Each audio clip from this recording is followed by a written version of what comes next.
What is up, everybody? Welcome to my official spoiler review for Cuckoo. As you can see, I got the headband on. I'm in character. Obviously, I'm not fucking around. But in all seriousness, if you somehow neglected to look, if you didn't look at the thumbnail of the title, this is going to be chock full of spoilers about the story, where things go, so you have been warned. I've already done a spoiler-free, very vague review. Go check that out, come back, do whatever you want, but let's get into it. Now, starting off with what Cuckoo is about. So it follows this 17-year-old girl named Gretchen, played by Hunter Schafer. She's moving from the US to Germany with her father, her stepmom, and her stepsister, staying at this resort hosted by Dan Stevens.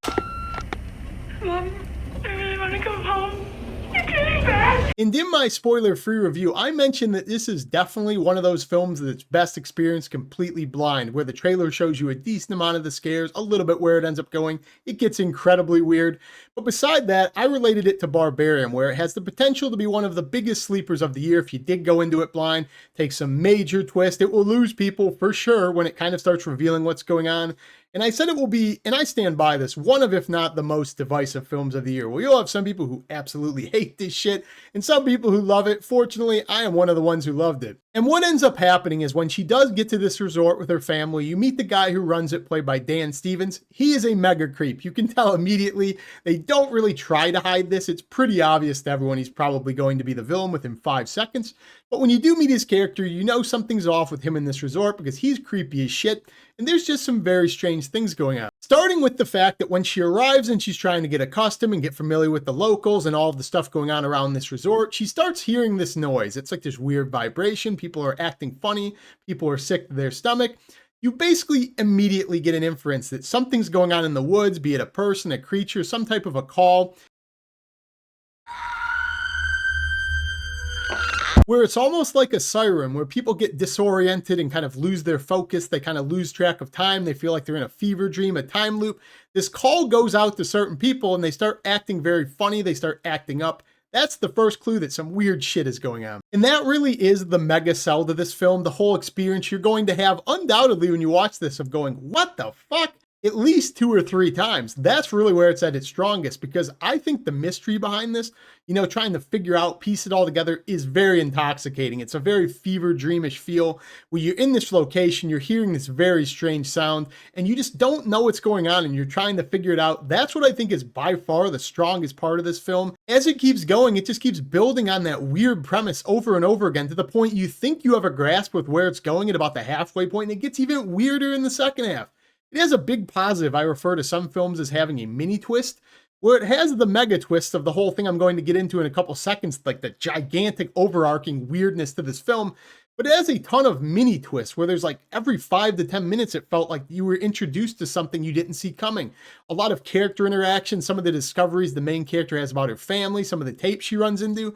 There's just a ton of twists that kind of just, as I say, mini twists. They're not like the mega twist or anything, but it's just enough of a twist consistently to keep you on your toes and feel like this mystery is still fresh as it goes. I just really respected and love the commitment to this asinine premise and the bit that the director went for, where they're dangling a carrot in front of you, giving you just enough to figure it out. They're showing you like faded images of what you think is after her, not really fully exposing it to you, keeping the mystery alive for as long as possible with how weird it's going to get. When you get to where this film ends up going and it gets explained, they explain that there's these weird bird-human hybrids that are being bred and preserved in a facility by Dan Stevens, and I just like the commitment to the bit, as I said. I like that they just went for it. They said, fuck it, we're going to be completely weird. We don't care if we turn people off. I have a unique premise. I'm sticking it. And I also found joy in the fact that the name of this film is going to throw off so many people who don't know what they're getting into. It's called Cuckoo. They probably associate that with someone who's cuckoo, like insane. They see her with the headband on.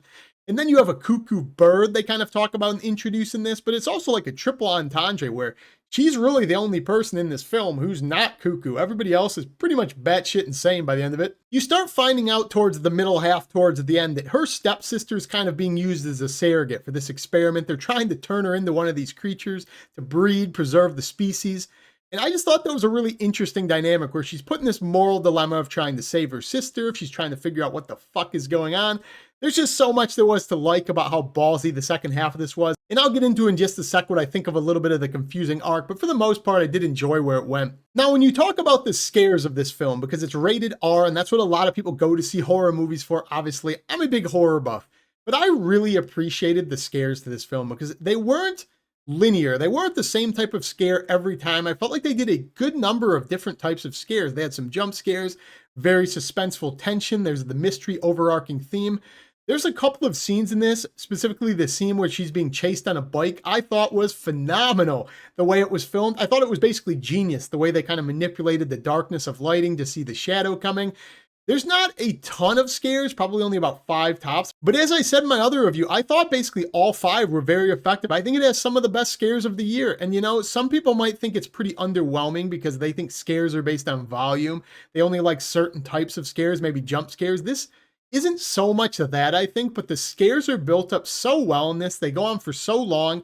Some of like the jump scary type of scenes you see coming from a mile away, but they go on over the course of like 2 minutes. So you're really like strapped in waiting for that pressure relief to come, and it just doesn't come for so long. It feels incredibly tense. I really appreciated that.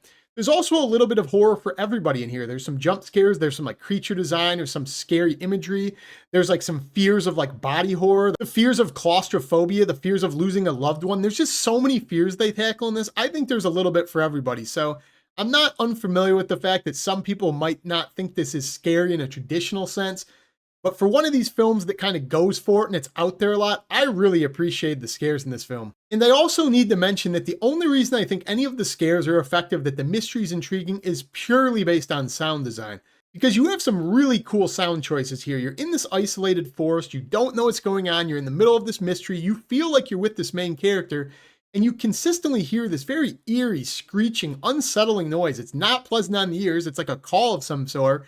And the sound design is just very good for building up the tension of this mystery because you don't know what's making the noise. Whenever you're following a character and you think they might be in danger and you hear the call, you know, the things of the people or whatever are nearby or behind that call and they're coming.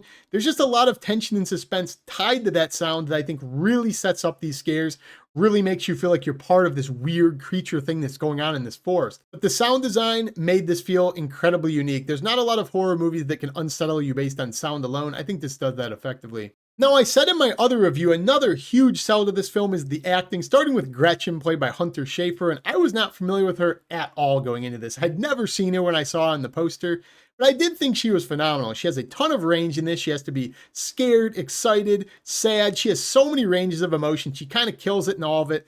And I also thought her character was just incredibly well written. It didn't feel like an AI character made for screen, but very human, very relatable. She has some very bad things happening to her. We have the step family she feels disconnected from. You know, there's that element where there's people who feel like the stepchild just kind of gets all of their attention over them because the mom's gone. She feels like she doesn't have a parent anymore. She was just very likable, very real, and I love when I can root for a protagonist. She's definitely one of the more likable, rootable protagonists I've seen in horror in a long time. And when I mentioned she was a very realistic character, I also like the fact she was written to be a smart character, not a complete dumbass. I just love that, when a character can be like, what the fuck is going on? Your family belongs here. That's a fucking weird way to put it. She's really the only person who seems to be catching on to all the weird shit that's happening. She's also pretty funny. I thought the tension relief her comedy gives was both witty and also necessary because it's nice to get a breather, zone out a little bit, re-engage, lock back into the mystery. I just feel like it broke up the tension pretty nice for a lot of people, so it's not too smothering. For me, the moment that won me over with our main character is when the mini twist comes where she keeps calling her mom on the voicemail. She keeps leaving these messages. She's crying. She's distraught. She wants to go home, leave this resort. You feel bad for her, but then you go on to find out that her mom's not even alive. She just calls this voicemail to hear her mom's voice. That's how lonely she is. That's how sad she is. I thought the whole thing was pretty heartbreaking. It won me over, made me really easily root for that character. So that was a huge positive to me. And I'm also a huge fan of this new Final Girl approach it seems movies are doing now, where the Final Girl is just an absolute badass, and it's so cool. I thought her character both acted and looked like such a badass character. I was so on board. I mean, between the headband, the messed up eyes from the accident, she has like a bionic arm look because her arm's in a cast. She's taking the fight to the enemy with the switchblade. It is so cool to see Final Girls fight back.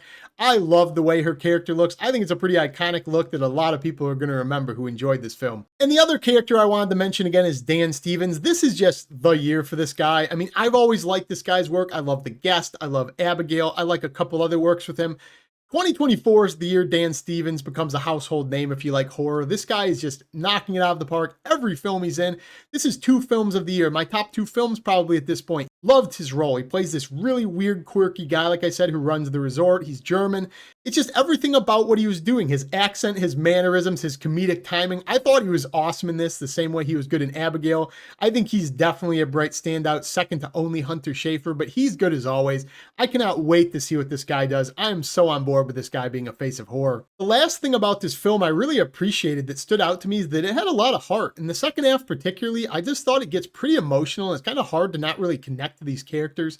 Some of the dialogue choices between the stepsister and the main character when they're talking about the voicemail she left, I thought that was pretty heartbreaking, honestly, how she had to comfort her sister like that. And the sound design also played a lot into this. Some of the somber and sad music choices, I just thought they did a really good job at wrapping it all up and making you really feel connected to these characters' emotions. The only thing that might be a negative for me is the fact that towards the end, it does get a little bit confusing and convoluted. So if you're somebody who likes everything laid out on a silver platter, this might not be for you. It didn't really bother me because I love when a movie can find that balance of mystery and giving you explanation where it leaves you just intrigued enough. That's how I kind of felt watching this, where I was kind of more interested in trying to solve the mystery where I'm still thinking about it now as opposed to getting answers. So it didn't really bother me, but I can understand why some people would. Again, they don't really explain all of the specifics of how these processes work, what's going on with the birds. They have you fill that in a little bit. They just give you the general gist of what's going on. I didn't really mind it. Again, I'm willing to forgive it. Some people, I know it's going to be too much. But overall, guys, I loved Cuckoo. I definitely feel like it might be this year's hidden gem where it's going to get a lot of people off guard. They're going to go into it, no idea what to expect, and just get thrown for a loop. So hopefully you've already seen the film before you watch this version of the review. But if you haven't, go check it out. Go support it. Neon is just releasing bangers over and over again. I love this film. It's awesome. So with this being a spoiler review, obviously I'm assuming you've seen this. If you have, comment down below. Let me know what you thought of it. Did you think it was as interesting, as unique as me, or did you get lost a little bit in the second half? And if you haven't subscribed already, what the hell are you waiting for? Join me on my channel. I do it all. New releases, scary stuff, tier list, all of it. Join me down below. Love to have you. See you in the next video. Peace.